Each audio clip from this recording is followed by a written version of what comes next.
Hugo, un jeune sorcier de 10 ans, aux cheveux noirs désordonnés et aux yeux verts, vit dans une grande tour d'apprentis sorciers.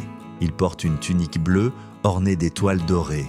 La tour est remplie de grimoires, de chaudrons bouillonnants et de chandelles flottantes. Tous les apprentis passent un test pour mesurer leur pouvoir. Hugo est impatient de montrer ses talents. Devant un professeur en robe violette, il tente un sort mais rien ne se passe. Les professeurs examinent Hugo et déclarent qu'il a perdu sa magie. Hugo est bouleversé, les autres élèves le regardent avec surprise. Le directeur de l'académie, un vieux sorcier à la barbe blanche, annonce que Hugo doit quitter la tour puisqu'il n'a plus de pouvoir. Hugo ressent une grande tristesse. Hugo fait ses adieux à ses amis qui lui offrent un petit sac avec quelques objets utiles. Il descend l'immense escalier de la tour, le cœur lourd, il pénètre dans une forêt mystérieuse où les arbres sont immenses et leurs feuilles chuchotent au vent. Hugo doit apprendre à se repérer sans l'aide de la magie. Un hibou sage aux plumes argentées l'observe. La magie ne fait pas tout, petit sorcier. Hugo ne comprend pas encore ce que cela signifie.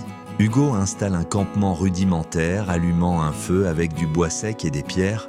Il se sent fier d'avoir réussi sans magie. Il trouve un ruisseau aux eaux scintillantes et boit. Il aperçoit son reflet et se demande qui il est sans ses pouvoirs. Hugo rencontre Lila, une fille à la chevelure rousse et au tablier de jardinière. Elle n'a jamais eu de magie mais sait beaucoup de choses sur les plantes. Lila lui apprend à distinguer les plantes utiles et dangereuses. Hugo découvre un nouveau monde au-delà de la magie. Lila emmène Hugo dans son village où les gens vivent sans sort ni potion. Il y a des forgerons, des boulangers, des couturiers. Hugo aide un forgeron à réparer une charrette. Il se découvre un talent pour bricoler avec ses mains. Un pont s'est effondré. Les villageois doivent y trouver une solution. Hugo propose une idée astucieuse pour le reconstruire. En remerciement, les habitants organisent une fête avec des lumières colorées et de la musique joyeuse. Un professeur de l'académie passe par le village et reconnaît Hugo. Il est surpris de voir qu'il est heureux sans magie. Un matin, alors que Hugo cueille des baies, une étincelle bleue jaillit de ses doigts. Il est surpris et excité. Il essaie un petit sort de lumière et ça fonctionne. Sa magie est revenue, mais il comprend qu'il peut vivre sans. Il doit décider, retourner à l'académie ou rester au village.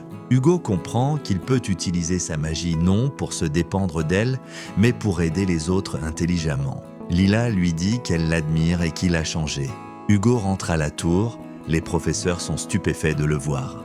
Il propose aux autres élèves d'apprendre à vivre sans magie pour être plus forts. Le directeur reconnaît qu'il avait tort et décide d'ajouter des cours de survie sans magie. Hugo ouvre une classe où il apprend aux autres à faire du feu, réparer des objets et être résilient. Son histoire devient célèbre et les jeunes sorciers sont fascinés. Lila vient voir Hugo et assiste à un de ses cours. Hugo retourne au village pour une journée et réalise que ces deux mondes font partie de lui. Le directeur lui décerne une médaille pour son courage et son intelligence. Hugo comprend qu'il n'est pas défini par sa magie, mais par qui il est. Il sourit en regardant la tour et le village, prêt à construire son propre avenir.